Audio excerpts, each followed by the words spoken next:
pass the microphone over to her.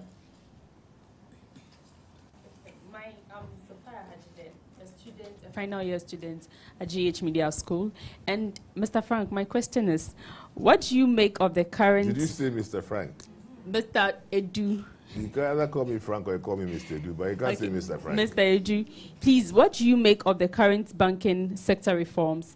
Like, I mean the drastic reduction in commercial banks from 36 to 23. You want to take that, or we take our next question? Okay, just take a response. You want me to take it? Yeah, take it.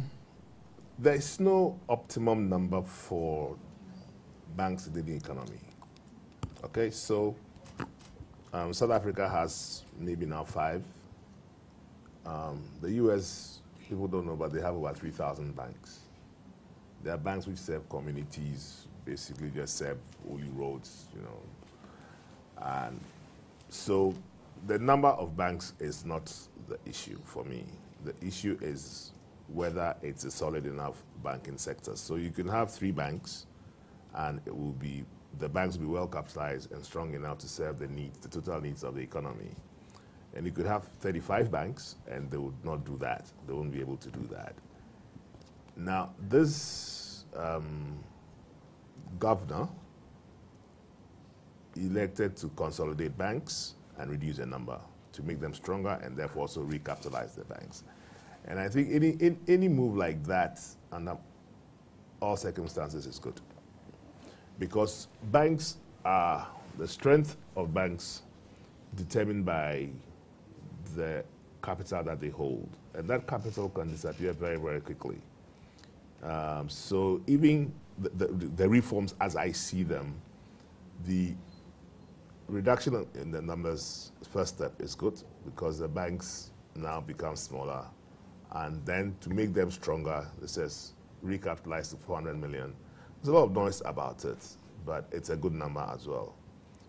But that is not the end of it, because the number 400 would be adequate today, but based on the risks that you go and take, could easily become inadequate. So there's a ratio called the capital adequacy ratio, which up until the beginning of this year was minimum 10%.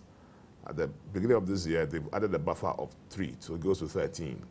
Now, if at the time that you recapitalize, your capital adequacy ratio was 20, but based on the risk that you go and take, by September, it's come down to 12. You start the risk of being penalized because the buffer is 13. When you go below 13, you begin to get warnings. When you go below 10, then what happens to other banks is what begins to happen to you.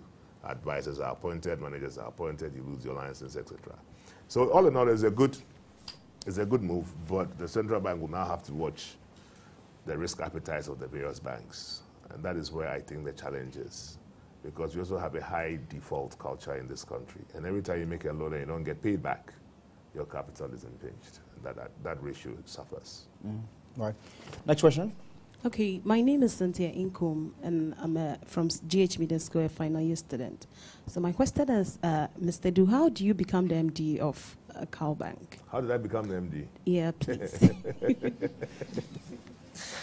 I don't know. So these, first and foremost, why did they even employ me?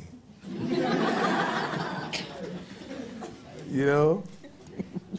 So, I mean, like I said, I joined the bank in 19